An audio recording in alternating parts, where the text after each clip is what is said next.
할렐루야.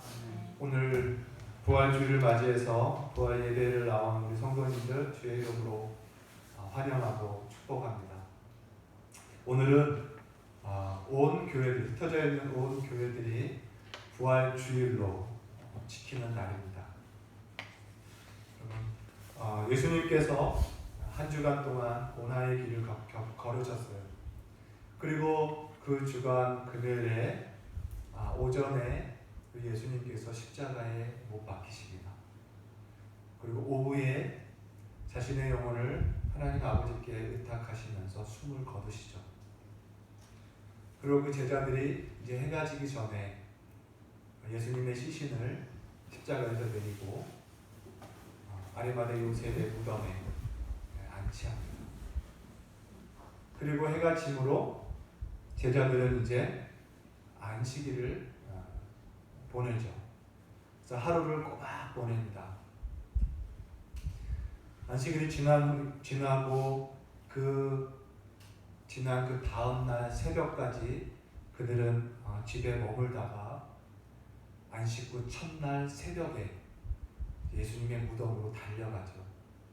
그런데 그 무덤 안에 있는 예수님은 이미 그날 새벽에 다시 살아나셨습니다. 다시 부활하셨습니다. 그래서 제자들은 예수님의 시신을 보지 못하죠. 이렇게 예수님께서 십자가에서 죽으시고 안식 후 첫날, 오늘로 말하면 일요일이죠. 일요일 새벽에 예수님께서 부활하셨습니다. 그래서 좀 전에 말씀드린 대로 흩어져 있는 모든 교회가 이제 오늘 4월 둘째 주일을 주님의 부활을 기념하고 또 기억하고 기뻐하면서 부활주일로 보내는 거죠. 여러분, 이 부활주일이 4월 둘째 주일로 보내고 있는데 예수님께서 부활하신 그 날이 정확하게 4월 둘째 주 일요일이기 때문에 이 날을 부활주일로 정하는 것은 아닙니다. 또한 신약 성도들에게는 예수 그리스도 안에서 어떤 날이나 어떤 해나 연이나 또 어떤 절기가 특별하게 정해지지 않는 거죠. 예수 안에서는 이제 날도 해도 절기도 우리에게는 자유합니다. 그래서 오늘이 부활주일이라고 해서 오늘 이 날짜가 특별히 구별되고 특별히 중요한 날이라고 해서 이 날을 선택하여 부활주일로 지키는 건 아니라는 거죠. 다시 말해서 부활주일의 의미는 어디에 있느냐? 예수님이 죽으심에서 부활하신 그 은혜와 그 능력을 기뻐하고 기념하는 데 그 의미가 있다는 거예요. 그것이 부활주일의 의미입니다. 그래서 여러분, 엄밀히 말하면 부활주일은 1년에 한 번 있는 것이 아니라 매 주일이 부활주일입니다. 왜냐하면 우리 예수님은 십자가에서 못 박혀 죽으시고 장사되신 후에 안식 후 첫날 새벽, 곧 일요일 새벽에 부활하셨거든요. 그래서 사도행전을 보면 성도들은 안식 후 첫날 모여서 예배했습니다. 그리고 그날을 주님이 부활하신 날, 곧 주의 날로 성도들 간에 부르면서 오늘 우리가 부르는 대로 주일 이렇게 하는 거죠. 그러므로 주일이야말로 주님이 부활하신 그 은혜와 능력을 기념할 수 있는 날이라는 거예요.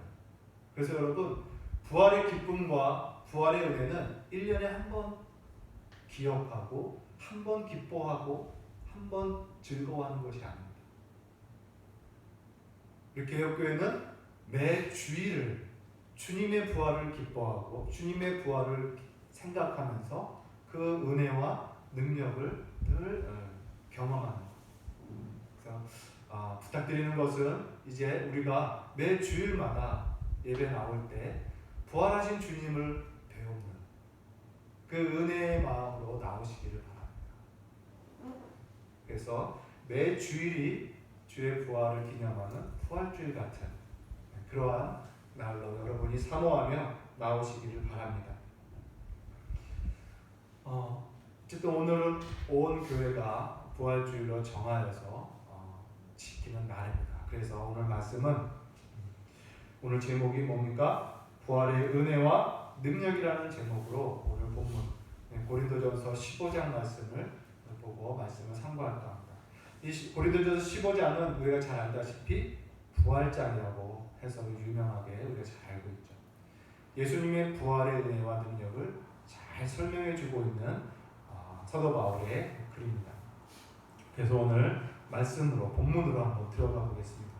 자, 1절을 보면은 이렇게 기록되어 있습니다. 형제들아, 내가 너희에게 전한 복음을 너희에게 알게 하노니 이는 너희가 받은 것이요 또 그 가운데 선 것이라. 이렇게 말합니다. 오늘 사도 바울이 내가 너희에게 전한 복음을 너희에게 알게 한다 이렇게 말해요. 이전에 전했던 복음을 다시 한번 너희에게 또 전한다 이런 의미입니다. 그 성도들에게 너희가 이미 받았고 이미 그 위에 서 있는 그 복음을 다시 리마인드 시킨다 이런 의도로 설명을 하고 있습니다. 그래서 2절을 보면은 너희가 만일 내가 전한 그 말, 이전에 전했던 그 복음이죠. 그 복음을 굳게 지키고 헛되이 믿지 아니하였으면 그것으로 인하여 구원을 받으리라 이렇게 말씀합니다. 지금 사도 바울의 심령을 여러분 이해되십니까?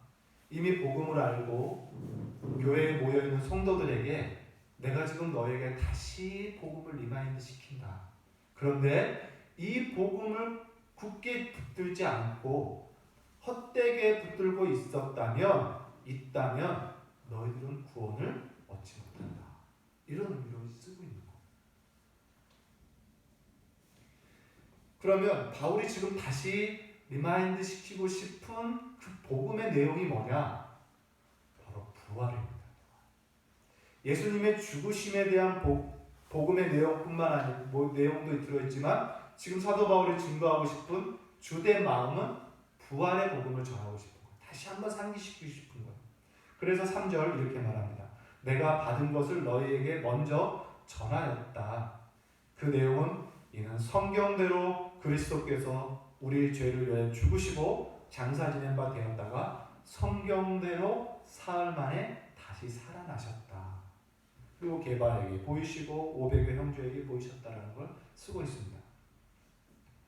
즉, 이 예수님의 복음 가운데서도 특별히 이 부활의 복음을 너희가 굳게 지키지 아니하냐, 곧 굳게 붙들고 의지하고 믿지 아니하고 있다면 너희의 믿음은 헛것이다.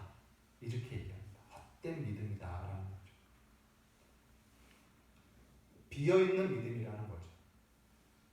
비어있는 믿음으로는 구원을 얻을 수가 없겠죠.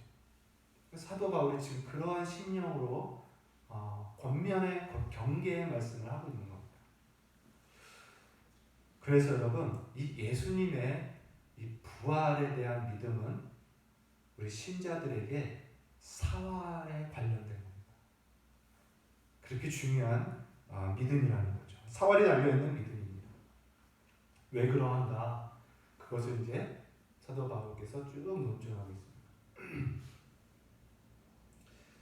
자, 3절을 우리가 보았지만 바울이 전한 복음은 그가 스스로 만들어내고 그가 깨달았다고 해서 스스로 자의적으로 풀어내고 정리한 복음이 아니라 바울이 전한 복음은 뭡니까? 성경대로 죽으신 복음을 전해요. 성경대로 부활하신 것을 바울이 난 전했다라고 이야기를 하는 것입니다. 곧 예수님의 죽음도 구약 성경에 이미 기록되어 있었고 예수님의 부활도 구약 성경에 이미 예언되어 있었다라는 것을 계시되어 있었다라는 것을 바울이 말하고 있습니다. 여러분, 예수님도 이 사실을 예수님 스스로도 증거하셨습니다. 예수님께서 죽으시고 부활하신 후에 제자들에게 나타나시죠. 부활한 몸으로 제자들이 머물러 있는 그 장소에 예수님께서 나타나십니다. 그러면서 이렇게 말씀하셨어요. 특별히 누가복음 22장 44절 이하를 보면 이렇게 말씀하셨습니다.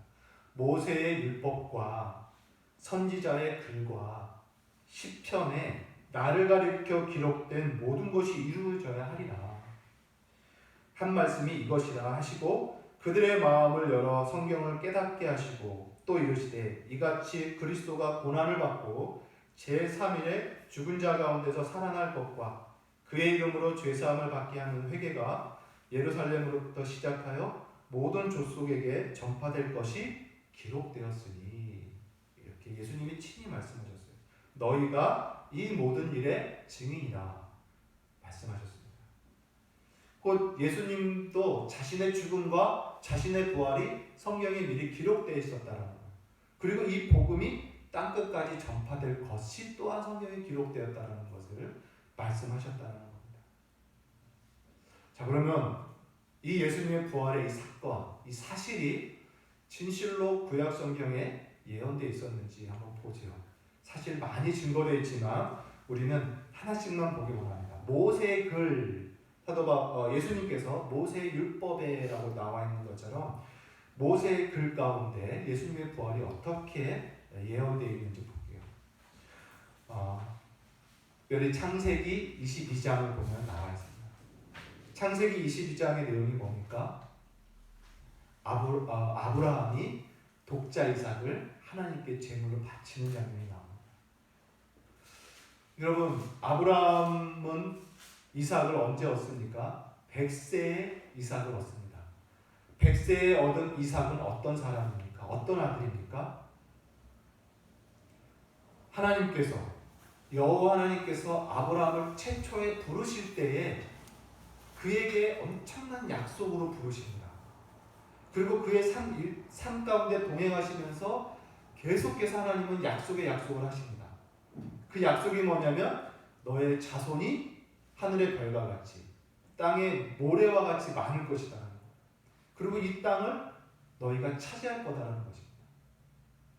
땅과 자손의 약속이에요. 그리고 하나님이 그 자손들의 하나님이 되신다는 약속입니다. 그런데 수십 년간 아들이 자손이 없었어요. 100세의 죽은 몸에서 하나님의 약속의 은혜로 이삭을 낳습니다. 이 이삭은 어떤 인물입니까? 아브라함에게 있어서도 자신에게 유일한 자손이고, 그래서 이를 통하여 자신의 모든 자손들이 펼쳐질 하나의 한 인물입니다. 한 아들입니다. 씨가 되죠. 하나님에게도 마찬가지입니다. 하나님에게서도 이 이삭은 아브라함을 향한 하나님의 모든 약속의 결정체예요. 결정체. 그래서 하나님께서는 이삭을 통하여 나타나는 자손들과 내가 언약을 다시 맺을 것이다 라고 하실 만큼 이 이삭도 하나님에게 있어서도 이삭은 되게 중요한 사람이었습니다. 그런데 하나님께서 이삭을 제물로 바치라고 아브라함에게 명령하셔요. 아브라함이 심히 고민을 하는 겁니다. 아브라함의 고민은 역시 두 가지입니다. 하나는 내 사랑하는 아들을 죽이면 어떡하나? 눈에도 안 아플 내 아들을 내가 어떻게 죽이는가? 이 고민 하나와 하나님의 약속은 어떻게 되는 거지? 하나님께서 분명히 나를 수십 년간 약속해 주셨고 그 약속을 이 아들로부터 펼치시기라고 해 놓으셨는데 이 아들을 죽이라니, 그러면 하나님의 약속은 어떻게 되는 건가? 하나님이 스스로 약속하시고 스스로 약속을 삼키시는 건가? 그러한 약속에 대한 고민이 같이 있었을 거예요. 산길을 걸어 올라가면서 아브라함에게 많은 고민이 있었을 겁니다. 그 고민 가운데 이런 결정을 합니다. 못하겠다. 이런 하나님 못 믿겠다. 하고 돌아가는 것이 아니라 그는 이렇게 결정합니다. 하나님은 이삭을 내가 죽여도 약속의 결정체인 이삭을 다시 살리실 것이다 라는 믿음을 선택하고 그를 죽이려고 합니다. 이 이야기가 히브리서에 나옵니다.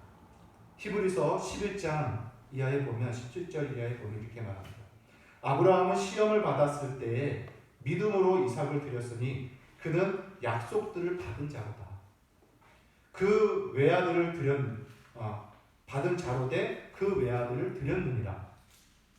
그에게 이미 말씀하시기를 내 자손이라 칭할 자는 이삭으로 말미암으리라 하셨으니 그가 하나님이 능히 이삭을 죽은 자 가운데서 다시 살리실 줄을 생각한지라.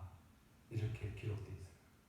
그러니까 아브라함이 창세기 22장에 이삭을 믿음으로 하나님께 바칠 때 그의 믿음은 하나님은 이삭을 다시 살리실 거다라는 이 부활의 믿음으로 그 순종을 했다라는 거예요. 그래서 이하에 보면 히브리서 말씀 보면 그러므로 비유컨대 그를 죽은 자 가운데서 도로 받은 것입니다. 이렇게 기록이 되어 있습니다. 모세의 글에도 예수님의 부활이 예언됐다는 거죠. 선지자의 글에서도 한 대목만 보겠습니다. 요나의 표적이 나와 있어요. 요나서에 보면 2장 2절에 보면 요나가 이렇게 고백을 합니다. 내가 받은 고난으로 말미암아 여호와께 불러 아뢰었더니 주께서 내게 대답하셨고 내가 수월의 뱃속에서 부르셨더니 이 수월이 뭡니까? 음부죠. 지옥과 같은 무덤입니다. 죽음과 같은 곳에서 부르짖었더니 주께서 내 음성을 들으셨나이다. 그래서 6절에 보면 내가 산의 뿌리까지 내려갔사오며 땅이 그 빗장으로 나를 오랫동안 막았으니 그러니까 죽음이 그를 잡고 있었다는 거죠. 죽음의 그 세력이. 그러나 나의 하나님 여호와여 주께서 내 생명을 구덩이에서 건지셨나이다. 이렇게 요나가 고백을 하는 거예요. 근데 복음서에 보면 예수님께서 이 요나의 이 선지자의 글을 가지고 자신의 부활을 또한 말씀하십니다. 마태복음 12장에 보면 예수께서 대답하여 가라사대 악하고 음란한 세대가 표적을 구하나 선지자 요나의 표적밖에는 보일 표적이 없느니라. 요나가 밤낮 사흘을 큰 물고기 뱃속에 있었던 것 같이 인자도 밤낮 사흘을 땅속에 있으리라. 이렇게 말씀하셨어요. 모세의 글과 지금 선지자의 글이 다 예수님의 부활을 예언한 겁니다. 마지막 시편을 볼까요? 시편에도 예수님의 부활을 예언하는 말씀들이 여러 있습니다. 그 중에 가장 대표적인 것이 시편 16편입니다. 8절에서 11절 이하의 말씀을 보면은 이렇게 기록되어 있습니다. 내가 여호와를 항상 내 앞에 모시며 그가 나의 오른쪽에 계심으로 내가 흔들리지 아니하리로다. 이러므로 나의 마음이 기쁘고 나의 영도 즐거워하며 내 육체도 안전히 살리니 이는 주께서 내 영혼을 수월에 버리지 아니하시며 주의 거룩한 자를 멸망시키지 아니하실 것이니라. 주께서 생명의 길을 내게 보이시리니 주 앞에는 충만한 기쁨이 있고 주의 오른쪽에는 영원한 즐거움이 있느니라. 이 시의 제목이 뭐냐면 다윗의 시 이렇게 기록되어 있습니다. 이 시는 다윗이 기록한 시예요. 그런데 베드로 사도가 사도행전 2장에서 자신이 성령의 충만을 받고 유대인들에게 설교를 할 때 이 시편을 인용합니다. 이 시편을 인용하면서 이 8절부터 11절까지 쭉 인용하면서 이렇게 설명해요. 이 시는 다윗이 쓴 시다. 그러나 이 시는 다윗이 자기 자신을 위해서 쓴 자신에 관한 시가 아니다. 왜냐? 다윗은 지금 죽었고 그의 무덤이 지금 있고 그는 다시 살아나지도 않았고 하늘에 오르지도 않았다. 그러니 이 내용은 다윗이 이걸 기록할 때 자기 자신에 대해서 기록한 것이 아니다. 이 말씀은 장차 오실 예수 그리스도의 부활을 다윗도 선지자이기에 기록한 것이다 라고 설교를 합니다. 사도 바울도 마찬가지예요. 사도행전 13장에 보면 비시디아 안디옥에서 유대인들의 회당에서 설교를 합니다. 그때 예수님의 부활을 설교할 때 이 시편 10절 말씀을 똑같이 인용하면서 설교를 해요. 그러면서 이렇게 말합니다.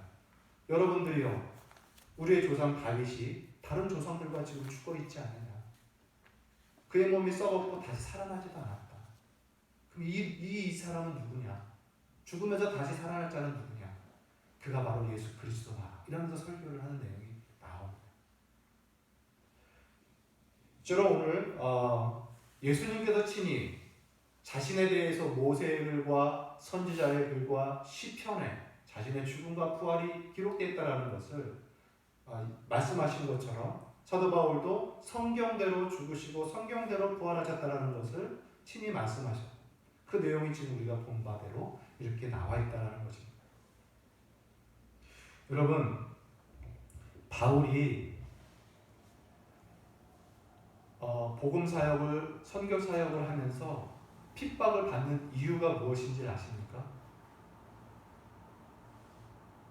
그가 핍박받는 이유는 뭐냐면 그가 부활의 복음을 전하기 때문에 그래요. 스데반이라는 스데반 집사가 수많은 사람들 앞에서 창세기부터 그 역대까지 쭉 설교를 합니다. 그때까지는 모든 사람들이 그 설교를 경이롭게 듣고 있습니다. 그러다가 이 스데반 집사가 설교하다가 갑자기 하늘을 보면서 보라, 그리스도가 하나님 우편에 서 계시도다. 그 말에 부활을 증거해요. 그 한마디가 떨어지자마자 유대인들이 소리를 지르며 옷을 찢으며 분노하면서 돌을 들고 털려서 그를 죽이는 거예요. 바울 또한 그 장면을 보면서 저 스데반은 죽어야 마땅한 자다라고 여기고 같이 그 자리에 참여했던 자입니다. 근데 그 바울이 회심을 하고 선교사가 되죠. 그가 이제 사도행전 22장에 보면 그가 수많은 유대인들 앞에서 자신의 복음을 또 증거할 때 창세기부터 쭉 설교를 합니다. 그때까지 가만히 있습니다. 그러다가 바울이 이렇게 말합니다. 나도 스데반이 죽을 때 나도 그 옆에 있었다. 돌 던지는 자들의 옷을 내가 대신 맡아줬다. 그리고 저 예수를 믿는 자들을 핍박하기 위하여 권한을 가지고 다메섹으로 내가 가고 있었다. 그런데 거기서 부활하신 주님을 내가 만났다라고 말이 떨어지자마자 그 얘기를 듣고 있던 수많은 유대인들과 제사장들이 어떤지 아십니까? 귀를 막으면서 소리를 치면서 저자는 이 세상에 살려둘 자가 아니다. 저자를 이 세상에서 없애자라고 외치고 살려둘 자가 아니라고 말하면서 달려듭니다. 여러분, 이 세상은요, 예수님의 죽으심에 대한 이야기는 어느 정도 듣습니다. 들어줘요. 그래서 세상 사람들도 또는 타 종교들도 예수님의 죽음에 대해서 숭고한 죽음으로 여깁니다. 그러나 그가 그 죽음에서 부활하셨다. 그리고 지금도 살아계신다라는 이 말은 그들이 귀를 막고 분노합니다. 왜요? 예수님의 부활을 인정한다면 그것은 곧 그가 하나님이라는 것을 인정하게 됩니다. 그가 지금도 살아계신다면 그는 신이라는 것을 인정하게 되는 거예요. 그렇기 때문에 예수님의 부활을 그들은 싫어하는 거죠. 지금 살아계시는 그 예수 그리스도, 그분의 말씀을 듣기 싫어하는 거죠. 여러분, 그래서 오늘 사도 바울이 15장을 쓰는데 우리도 한번 생각해 보죠. 저와 여러분은 예수님의 부활하셨음을 여러분 믿습니까? 예전에 실제로 살아났던 사건으로만이 아니라 지금도 그때 부활하시고 지금도 살아 계신다는 것을 믿습니까? 예수님이? 교회는요, 끊임없이 세상으로부터 이러한 미혹을 받고 있습니다. 다른 거는 다 인정하되 부활의 복음만큼은 희미하게 믿게끔, 부활의 복음만큼은, 예수님이 부활하셨다는 이 사실만큼은 좀 가볍게 여기게끔 교회는 끊임없이 미혹을 당했어요. 예수님의 죽으심에 대해서 눈물을 흘리게 합니다. 감사하게 합니다. 감격하게 하고 고마워하게 하고 헌신하게 합니다. 그러나 부활에 대해서는 정확하게 모르지만 부활하셨다 하니 믿습니다라는 정도예요. 그러나 아까 말씀드렸지만 예수님의 부활에 대한 이 확실한 믿음은 우리의 생활을, 우리의 구원을 결정하는 중요한 단서, 중요한 내용이라는 것입니다. 그래서 오늘 교회가 이렇게 미혹당하고 위협당하는 상황 속에서 사도 바울이 지금 15장을 기록하고 있습니다. 그래서 12절을 볼까요? 이제 12절을 보면, 자, 그리스도께서 죽은 자 가운데서 다시 살아나셨다 전파되었거늘 너희 중에서 어떤 사람들은 어찌하여 죽은 자 가운데 부활이 없다 하느냐? 만일 죽은 자의 부활이 없으면 그리스도도 다시 살아나지 못하였느니라. 이렇게 말합니다. 지금 교회 안에서도 다른 건 믿으나 예수님 부활까지 그렇게 강요하지 말자라는 것입니다.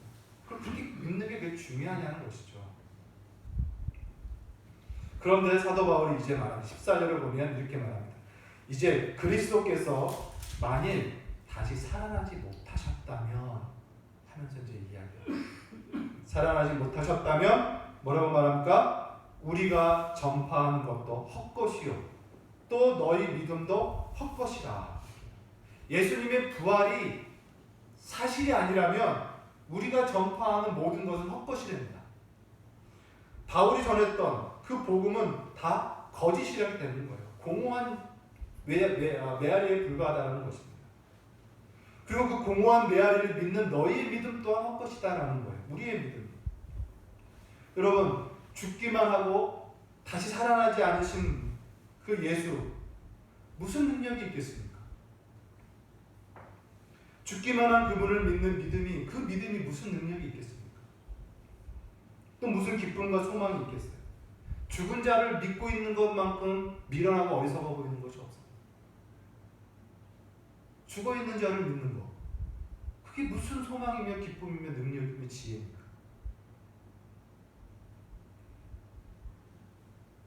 우스운 예를 든다면 누군가를 위하여 죽은 사람들이 인류 역사 속에 많이 있습니다. 사랑하는 사람을 위해서 죽은 사람도 많고 나라를 위해서 죽은 사람도 많습니다.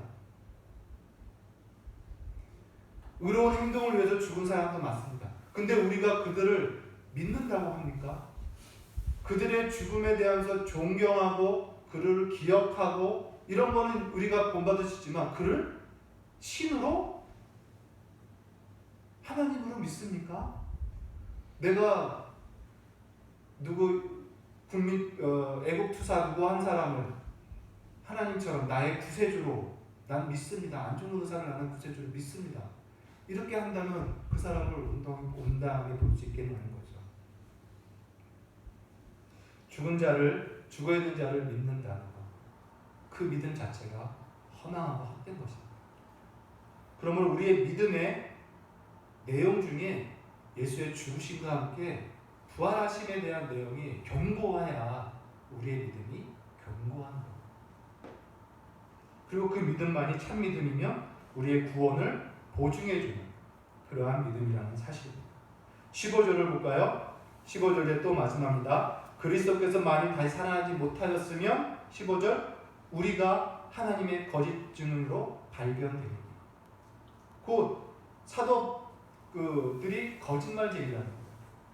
여러분, 오늘날 개신교, 기독교는 어디에 터 위에 세워지는 겁니까? 기독교는 사도들의 글과 선지자의 글 위에 세워진 게 교회입니다. 사도들의 글, 사도들이 전한 복음 위에 세워진 게 교회고 기독교예요. 근데 그 사도들이 거짓말쟁이라면, 사도들의 글이 거짓말이라면 그 위에 세워진 기독교 교회 거짓말이에요. 거짓말 집단이라는 겁니다. 17절 볼까요? 만일 그리스도께서 다시 살아난 일이 없으면 너희 믿음도 헛것이요. 이렇게 말합니다. 우리의 믿음도 헛것입니다. 아까 말했습니다. 예수님께서 죽으심은 우리의 죄를 위하여 죽으셨어요. 너희 믿음도 헛것이고 그 다음에 뭐라고 합니까? 여전히 죄 가운데 있을 것이다. 예수님이 부활하지 않으셨다면 너희들은 여전히 죄 가운데 있을 거랍니다. 예수님이 죽으심은 우리의 죄를 위한 화목제물의 죽으심입니다. 예수님의 죽음으로 우리가 죄사함을 받습니다. 근데 진실로 우리가 죄사함을 받았는지의 확신은 어디서 나타날까요? 예수님께서 여전히 죽음에 매여 있다면, 죽음에 갇혀 있다면 예수님은 죽음을 이기지 못한 것입니다. 여러분, 죄의 싹이 뭡니까? 죽음이에요. 죽음. 죄의 싹은 죽음입니다. 내가 죄에서 완전히 깨끗하게 되었다면 죽음도 이겨야만 되는 것입니다. 근데 예수님이 죽음에 매여 있다? 우리의 죄사함은 완전한 것이 아니라 불완전한, 죽음을 이기지 못한 죄사함인 것입니다. 그래서 예수님이 부활한 일이 없다면 너희 죄사함이 없고 여전히 너희 죄 가운데 있는 것이다 라고 사도 바울이 지금 말씀하고 있는 거예요. 비참한 상황이죠. 또 18절을 볼까요, 여러분? 18절, 또한 그리스도 안에서 잠자는 자도 망하였으리라. 예수를 믿고 고난을 받고 핍박을 받으면서 순교한 자들, 오랫동안 믿음 생활로 인내하면서 살다가 죽은 자들, 믿음을 지키다가 죽어갔던 사람들, 만약에 부활이 없다면 그들에게 무슨 영광이 있을까? 그들의 그 순종과 그들의 충성과 그들의 눈물과 그들의 헌신이 무슨 의미가 있겠냐면 부활이 없다면 정말 비참하고 불쌍한 거죠. 그래서 오늘 뭐랍니까? 망한다는 게 뭡니까? 실패했다는 거예요. 실패. 그의 인생이 실패라는 거예요. 예수님의 부활이 없다면 신자들의 삶의 수고와 헌신과 봉사와 충성은 결과는 실패입니다. 그리고 보면 19절에도 또 나와서 19절 우리 한번 볼까요? 19절, 만일 그리스도 안에서 우리가 바라는 것이 다만 이 세상의 삶뿐이면 모든 사람 가운데 우리가 더욱 불쌍합니다. 예수님의 부활이 없다면 우리의 부활도 없을 것이고, 그러면 이 세상뿐일 텐데, 이 세상만이 소망이라면 예수 믿는 우리가 가장 불쌍한 자입니다. 여러분, 신자들이 이 세상에서 칭찬과 명성을 얻지 못합니다. 예수 믿고 교회 간다는 이유로 비난과 비웃음과 조롱을 받습니다. 또한 예수님이 가르쳐주는 신자의 삶이란 희생이요, 헌신이요, 나눠주는 거요, 빼앗기는 거요, 오히려 가난에 처하는 것이요, 고난 가운데 처하는 것이 신자의 삶이라고 예수님은 가르쳐주고 계십니다. 그러한 수고의 삶을 살면, 우리의 소망이 이 세상뿐이라면 그러한 수고의 삶을 사는 신자가 가장 불쌍하다는, 장차 이를 저 하늘의 소망이 없다면, 부활이 없다면 가장 비참한 존재라는 것입니다. 사랑하는 성도 여러분, 오늘 부활의 이 복음이 기독교에게 얼마나 중요하고 얼마나 믿음의 내용에 중요한 내용인지를 우리는 알아야 돼요. 그래서 저와 여러분의 믿음의 내용 가운데 죽으심에 대한 내용과 함께 예수님의 부활에 대한 믿음이 확실해야 됩니다. 그리고 풍성하고 분명한 이해가 있어야 돼요. 사도 바울이 말씀한 표현대로 굳게 지키는 마음이 있으셔야 돼요. 그렇지 않으면 이렇게 6, 7가지의 험한 낭패와 불행과 같은 비참함에 처한 자에 불과한 모습, 무능한 능력 없는 신자의 삶을 살 수밖에 없다는 것입니다. 여러분, 우리의 믿음이 부끄럽지 않는 이유가 뭐냐? 내가 신자라는 것을 선포하고 고백하는 이 고백이 부끄럽지 않는 이유가 뭐냐? 내가 믿는 예수님 지금 살아 계시기 때문에. 그래서 부끄럽지 않은 거예요. 그래서 저는 우리는 인내하며 수고하는 것입니다. 여러분, 다시 한번 생각해 보죠. 예수님의 부활을 믿습니까? 예수님께서 부활했다는 이 진리가 얼마나 중요하고 시급하며 사활을 만큼의 그런 내용인지를 여러분 확신합니까? 이 말씀을 굳게 붙드는 성도 되시기 바랍니다. 자, 그러면 이 부활의 이제 확실함 가운데 주는 이 은혜가 무엇인지 한번 봅시다. 첫 번째로 아까 말씀한 대로 예수의 부활은 우리의 죄사함의 확증입니다. 저와 여러분이 죄사함 받았다는 선포입니다. 이게 부활의 은혜입니다. 아까 말씀드렸다시피 죽음을 이겼다는 것은 죄가 모두 사함받았다는 증거이기 때문에 예수님의 부활은 우리의 죄사함의 확증입니다. 두 번째, 예수님이 부활하셨으므로 우리도 부활합니다. 우리의 몸도 부활합니다. 고린도전서 15장 오늘 본문이죠. 거기에 42절 이하에 보면 이렇게 말씀합니다. 썩을 것을 심고 썩지 아니하실 것으로 다시 살아나며 욕된 것으로 심고 영광스러운 것으로 다시 살아나며 약한 것으로 심고 강한 것으로 다시 살아나며 육의 몸을 심고 신령한 몸으로 다시 살아납니다. 우리가 흙에 속한 자의 형상을 입은 것 같이 또한 하늘에 속한 이의 형상을 입으리라. 이렇게 말씀해요. 저와 여러분이 예수 그리스도의 부활의 몸과 같은 영광스러운 몸으로 저와 여러분이 부활한 겁니다. 다시는 죄가 없는 것, 슬픔도 아픔도 고통도 없고 또 사망도 없는 그 몸으로 저와 여러분이 부활해요. 그리고 예수님과 같이 영광스럽게 하나님의 나라에서 사는 그 소망이 저와 여러분에게 있습니다.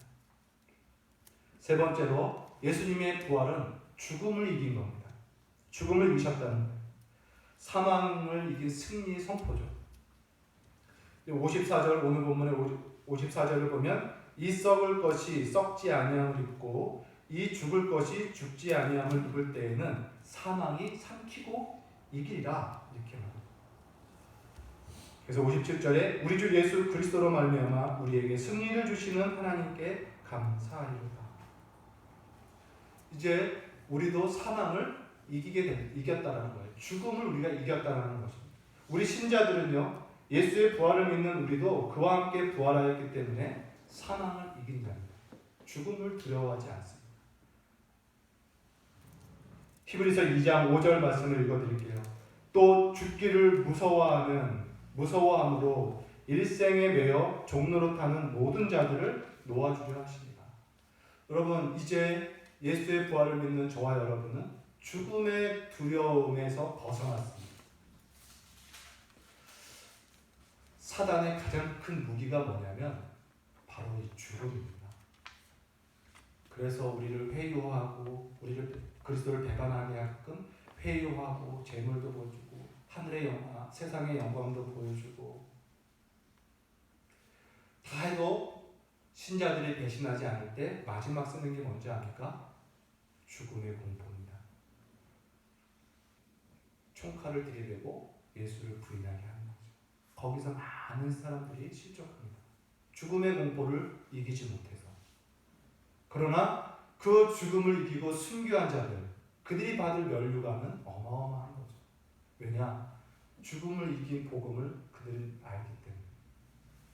그래서 죽음의 두려움을 이긴다는 거죠.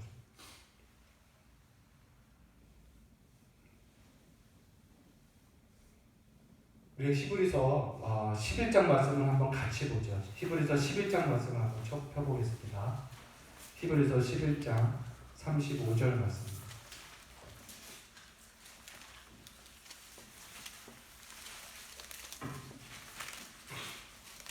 부활 신앙을 가지고 죽음의 공포를 이긴 신자들의 모습이 나와 있습니다.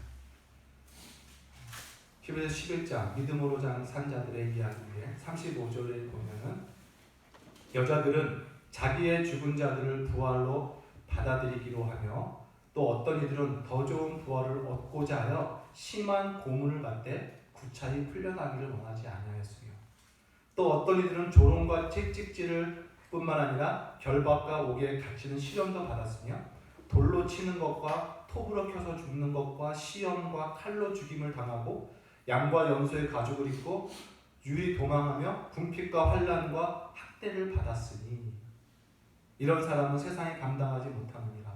그들이 광야와 산과 동굴과 토굴에 유리하였느니라.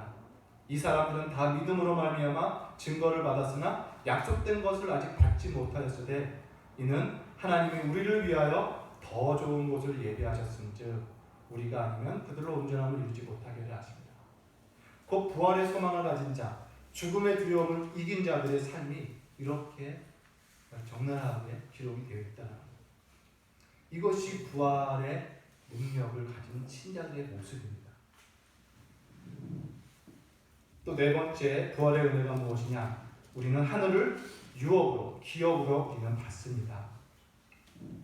베드로전서 1장 3절 말씀입니다. 우리 주 예수 그리스도의 아버지 하나님을 찬송하리로다. 그의 많으신 긍휼대로 예수 그리스도를 죽은 자 가운데서 부활하게 하심으로 말미암아 우리를 거듭나게 하사 산 소망이 있게 하시며 썩지 않고 더럽지 않고 쇠하지 아니하는 유업을 있게 하시나니 너희를 위하여 하늘에 간직한 것이다. 베드로서의 말씀입니다.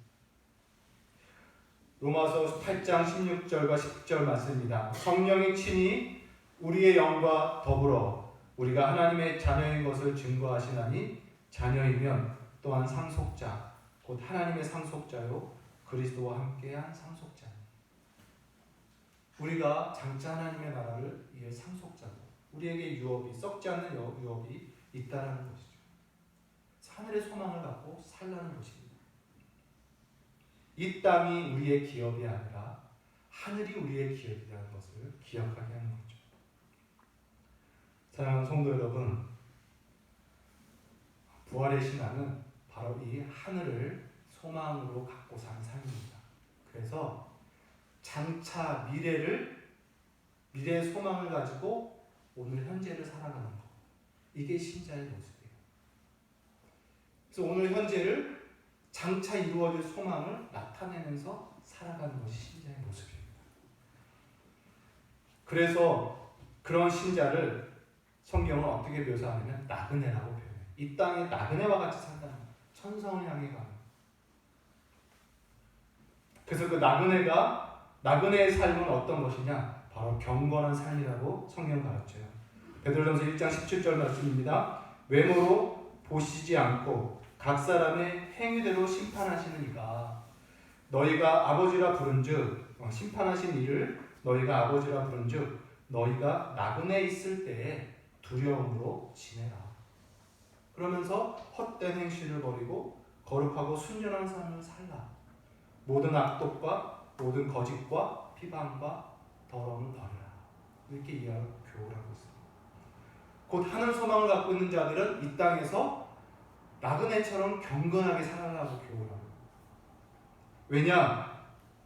우리는 아버지 얼굴을 볼 거거든요. 그러면 경건하게 살아요. 그래서 베드로전서 2장 11절에 보면 사랑하는 자들아 거류민과 나그네 같은 너희들을 권하노니 영혼을 거슬러 싸우는 육체의 정욕을 제어하라. 요한일서 말씀입니다. 이 세상이나 세상에 있는 것들을 사랑하지 말라. 누구든지 세상을 사랑하면 아버지의 사랑이 그 안에 있지 아니하니 이는 세상에 있는 모든 것이 육신의 정욕과 이생의 자랑과 안목의 정욕이니 다 아버지께로부터 온 것이 아니요 세상으로부터 온 것이라. 이 세상도 지나가고 그 정욕도 지나가느니라. 하늘 소망을 가지고 이 땅을 나그네와 같이 살 때 주님이 우리에게 경건한 삶을 요구합니다. 경건한 삶을 우리에게 가르칩니다. 여섯 번째, 이 부활의 은혜 속에 사는 자들은 이 세상에서 징계를 받습니다.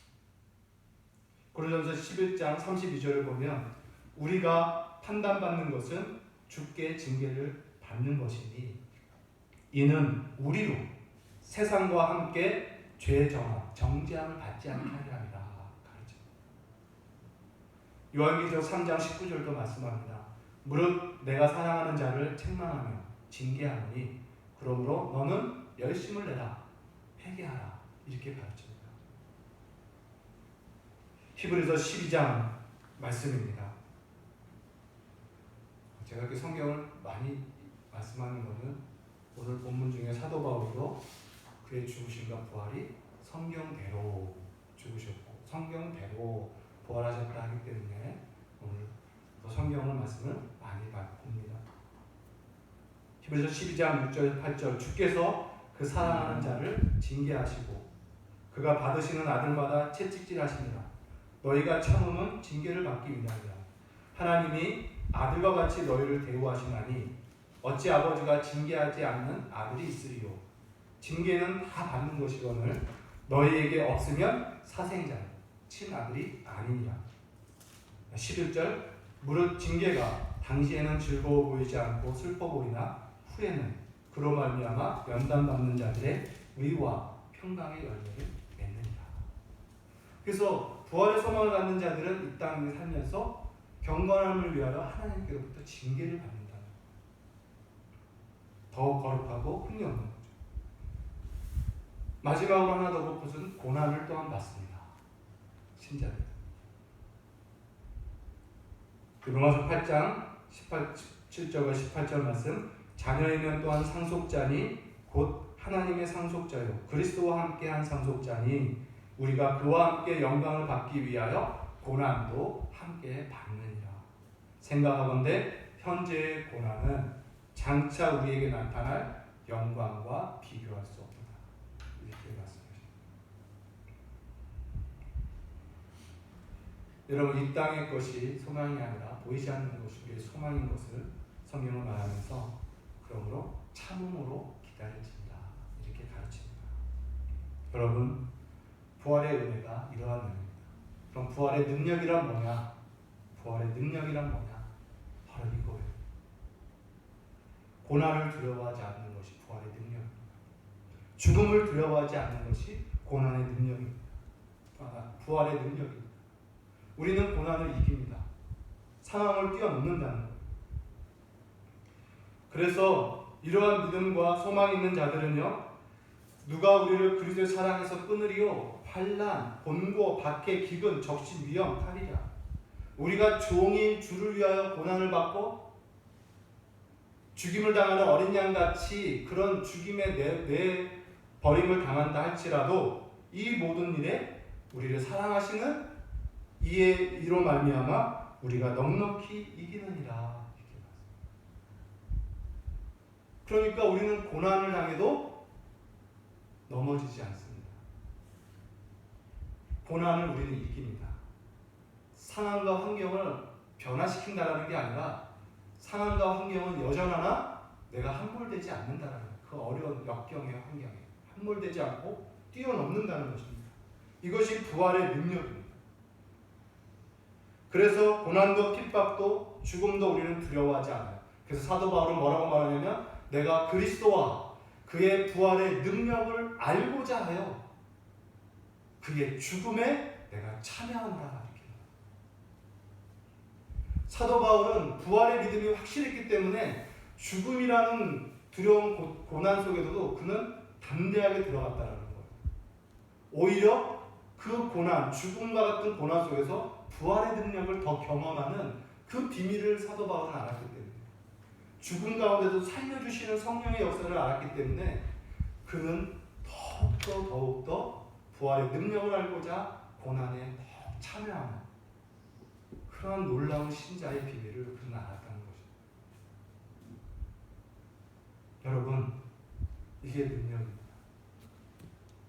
죽음도 우리를 막지 못하고 고난도 우리를 막지 못하고 시련도 막지 못하고 핍박도 하나님의 징계도 우리를 막지 못하고 우리는 이깁니다. 승리합니다. 말씀을 냈습니다. 사랑하는 성도 여러분, 오늘 부활주일을 맞이해서 우리 구주 예수님의 부활하심을 여러분 믿습니까? 부활하심이 얼마나 큰 능력이 있고 의미가 있으며 중요하며 깊이 있는 말씀이라는 걸 여러분 확신하십니까? 예수님의 부활이 없다면 우리의 구원도, 우리의 죄사함도, 우리의 믿음도, 심지어 우리가 믿고 있는 기독교도 헛것입니다. 거짓입니다. 부활이 없다면 이 세상에서 저와 여러분 가장 불쌍한 자입니다. 우리의 소망이 이 세상뿐이면 그리스도를 믿고 죽은 자들과 지금 그를 믿고 사는 저와 여러분이 가장 비참한 자입니다. 그러나 우리 구주 예수님은 분명히 살아나셨습니다. 안식 후 첫날 일요일 새벽에 우리 예수님은 죽음을 이기시고 부활하셨습니다. 40일 동안 제자들과 함께 하셨고 그 부활한 몸으로 제자들 눈앞에서 하늘로 승천하셨습니다. 그리고 지금 하나님 우편에 앉아 계시고 지금도 거기서 살아 계셔서 지금도 우리를 위하여 중보하고 계십니다. 그리고 마지막 때가 되면 그분은 다시 이 땅에 오실 것입니다. 그러므로 저와 여러분은 이제 그 부활, 그 마지막 날을 바라보며 살아가는 거예요. 주님이 다시 오시는 그날을 우리는 소망하며 삽니다. 그날이 되면 저와 여러분도 호련히 변화됩니다. 이 약하고 썩을 것, 이 욕된 육체가 죽고 영광스럽고 영원하고 강한 몸으로 우리가 부활합니다. 그리고 그 몸으로 그리스도와 함께 새하늘과 새 땅에서 영원토록 왕노릇하는 그런 소망, 은혜가 저 여러분에게 지금 남아있습니다. 이러한 크고 복된 소망을 저와 여러분이 받았으니 이제 이 소망을 가지고 우리가 어떻게 살아가야 합니까? 이 땅을 어떻게 살아가야 합니까? 바로 나그네와 같은 삶입니다. 세상을 사랑하지 않는 것입니다. 하늘나라를 오히려 바라보고 살아가는 것입니다. 소망 중에 경건하게 사는 거예요. 우리의 육신을 죽이며 거룩함을 이루어가는 그러한 삶을 사는 것이 부활신앙의 신자의 삶입니다. 끝까지 죄와 싸우며 살고 책망과 징계가 아버지께로부터 올 때 기쁘게 받고 회개함으로 변화를 받아가며 살아가는 것입니다. 고난 중에도 감사하며 인내하며 소망하며 상황과 환경에 함몰되지 않는 이러한 인생을 사는 것, 이것이 부활의 소망을 갖는 자의 삶입니다. 오늘 예수님의 부활의 은혜와 부활의 능력의 말씀을 다시 한번 굳게 붙들고 이 세상, 오늘이라는 오늘 현재를 우리가 어떻게 살 것인가를 확인하면서 힘있게 믿음으로 승리하며 살아가는 은혜와 능력의 신자가 다 되기를 주의 이름으로 소원합니다. 기도하겠습니다. 하나님 아버지 감사합니다. 오늘 하나님께서 참으로 우리가 무엇이 간데 우리를 위하여 우리가 할 수 없는 이 모든 은혜와 복음을 또 주께서 친히 행하시고 그것을 우리에게 가르쳐 주시고 깨닫게 하시고 붙들게 하심으로 말미암아 주께서 우리에게 예비하신 놀라운 은혜와 복을 알게 해주심을 감사합니다. 우리 주 예수 그리스도의 죽으심과 그리고 부활의 은혜와 능력을 다시 한번 말씀하여서 굳게 서고 우리의 믿음을 부끄러워하지 아니하며 이 땅을 신자로서 경건하게 나그네로 살아가는 소망 있는 신자 될 수 있도록 복 내려 주옵소서. 감사하며 예수님의 이름으로 기도합니다. 아멘. 우리 드려진 예물을 하나님께 봉헌합니다.